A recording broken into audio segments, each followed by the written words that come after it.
नमस्कार, मी संतोष शेखलाल सावलकर, शिक्षक संवर्गातून. आम्ही मेळघाटचे आदिवासी लोक. 11 फेब्रुवारी 2026ला शासनाने GR काढला की बा यांना कायमस्वरूपी नियुक्ती द्या, परंतु आतापर्यंत आम्हाला नियुक्ती दिलेली नाही.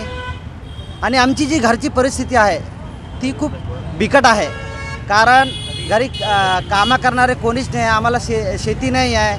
त्याच्यामुळे आम्ही मुलाबाळांचे शिक्षण किंवा जे आमचे समोरची जी पिढी आहे त्यांचं शिक्षण आम्ही कसा करावा. आणि एवढा दिवस होऊनही गव्हर्नमेंटने आतापर्यंत आम्हाला कायमस्वरूपीची नियुक्ती दिलेली नाही.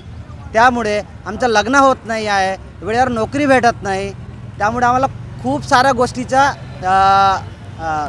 गोष्टी सहन करावं लागत आहे. कारण नोकरी नसेल तर समाजात जे लोक आहेत ते पोरगी देत नाही.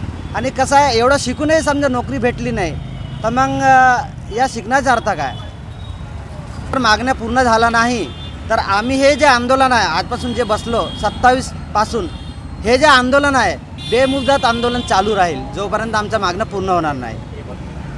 प्लस आमच्याकडे 350-400 प्लस विद्यार्थी आहेत. सर्वांचा पोटापाणीचे प्रश्न आहे. त्यामुळे गव्हर्नमेंटनी आमच्याकडे लवकरात लवकर लक्ष द्यावा आणि आम्हाला परमनंटची नियुक्ती द्यावा.